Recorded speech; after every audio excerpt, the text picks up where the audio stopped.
Hey guys வணக்கம். Video click பண்ணதுக்கு நன்றி. ஸோ இந்த வீடியோவில் பலாக்கொட்டையை வச்சு ஒரு சூப்பரான நான்வெஜ் ஸ்டைலில் ஒரு வறுவல் ரெசிபி தான் பார்க்க போகிறோம். ஸோ இந்த வீடியோ உங்களுக்கு கண்டிப்பாக யூஸ்ஃபுல்லாக இருக்கும்னு நினைக்கிறேன். எந்த ஒரு டிலேயுமே இல்லாமல் டைரெக்டாக வீடியோக்குள்ளே போயிடலாம்.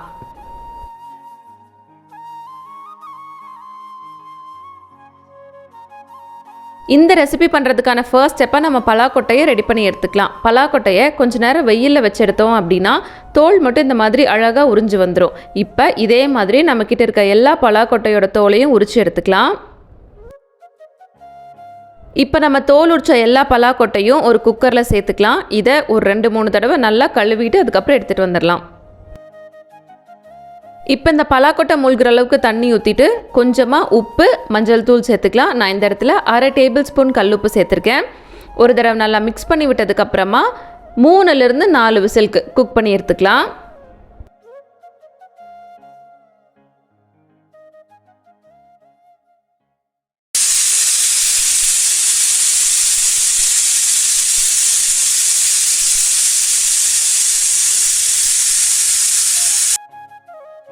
இப்போ பலாக்கொட்டையெல்லாம் 3 விசிலுக்கு குக் ஆகி ஸ்டீம் ப்ரெஷரெல்லாம் போயிடுச்சு. இப்போ நம்ம ஓப்பன் பண்ணி பார்க்கலாம் எந்த அளவுக்கு சாஃப்டாக குக் ஆகிருக்குன்னு. ஒரு பலாக்கொட்டை எடுத்து அமுத்தி பார்த்தோம் அப்படின்னா அது நல்லா ஈஸியாக கட் ஆயிடணும். இப்போ நான் பண்ணி காட்டுறேன் பாருங்கள். சூடாக இருக்கிறதுனால நான் ஸ்பூன் யூஸ் பண்ணிக்கிறேன்.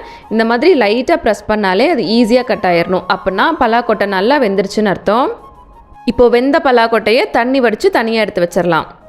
இந்த பலாக்கொட்டை வறுவலை நீங்கள் குழந்தைங்களுக்கு கொடுக்குற மாதிரி இருந்தால் கண்டிப்பாக இந்த மாதிரி குக்கரில் வேக வச்சு குக் பண்ணி அதுக்கப்புறமா கொடுங்க. இப்போ நம்ம வறுவல் செய்ய ஸ்டார்ட் பண்ணிடலாம். அதுக்கு ஒரு கடாயில் 2 டேபிள் ஸ்பூன் ஆயில் நல்லா சூடானதுக்கப்புறமா 1 இன்ச் பட்டை, 2 கிராம்பு, 1/2 டேபிள் ஸ்பூன் சோம்பு சேர்த்து ஒரு தடவை நல்லா மிக்ஸ் பண்ணி விட்டுடலாம். சோம்பு பொரிஞ்சு நல்லா வாசனை வந்ததுக்கப்புறமா இதில் ஒரு பெரிய சைஸ் வெங்காயத்தை பொடி பொடியாக கட் பண்ணி வச்சுருக்கேன். அதையும் உள்ளே சேர்த்து ஒரு தடவை நல்லா மிக்ஸ் பண்ணி விட்டுறலாம். வெங்காயம் நல்லா வணங்கி இந்த மாதிரி கண்ணாடி மாதிரி ஆனதுக்கப்புறமா இதில் ஒரு கொத்து கருவேப்பிலை, 1 டேபிள் ஸ்பூன் இஞ்சி பூண்டு விழுது சேர்த்து நல்லா வணக்கி விட்டுறலாம். இப்போ இஞ்சி பூண்டோட பச்சை வாசனைலாம் போய் நல்லா குக் ஆனதுக்கப்புறமா இதிலையே ஒரு பெரிய சைஸ் தக்காளியை சின்ன சின்னதாக கட் பண்ணி வச்சுருக்கேன். அதையும் உள்ளே சேர்த்து நல்லா மிக்ஸ் பண்ணி விட்டுக்கலாம். சீக்கிரமாக குக் ஆகணும் அப்படின்னா தக்காளியை மிக்சியில் அடித்து அந்த ஜூஸை உள்ளே சேர்த்துக்கோங்க. இப்போது இதிலையே 1/2 டேபிள் ஸ்பூன் மஞ்சள் தூள், 1 டேபிள் ஸ்பூன் வரமிளகாத்தூள், 1 tablespoon red chilli powder, 1 tablespoon மல்லித்தூள், அது போக 1/2 டேபிள் ஸ்பூன் கல்லுப்பு சேர்த்து ஒரு தடவை நல்லா மிக்ஸ் பண்ணி விட்டுக்கலாம்.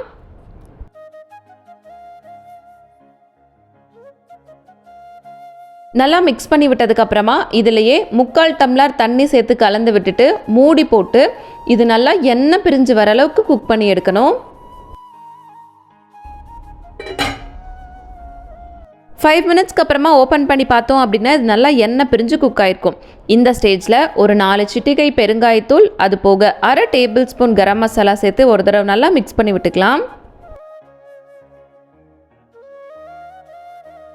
மிக்ஸ் பண்ணதுக்கப்புறமா நம்ம ஆல்ரெடி வேக வச்சு வச்சுருந்தோம்ல பலாக்கொட்டை, அதை நான் 2 கட் பண்ணி வச்சுருக்கேன். அதையும் உள்ளே சேர்த்து மசாலாவோட நல்லா பரட்டி விட்டுடலாம். நல்லா மிக்ஸ் பண்ணி விட்டதுக்கப்புறமா கடைசியாக ஒரு 1/2 டம்ளர் தேங்காய் பால் சேர்த்து கலந்து விட்டுட்டு ஒரு 5 மினிட்ஸ் மூடி போட்டு குக் பண்ணிக்கலாம்.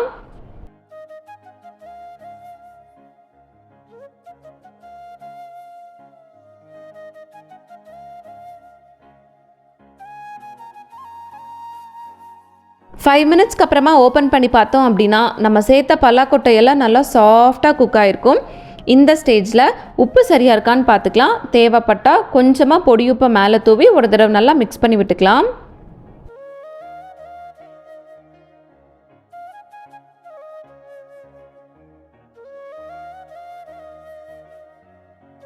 அவ்வளோதான். கடைசியாக கொஞ்சமாக மல்லி இலை சேர்த்து ஒரு தடவை நல்லா பெரட்டி விட்டுட்டு சர்வ் பண்ணோம் அப்படின்னா செம்ம டேஸ்ட்டாக இருக்கும்.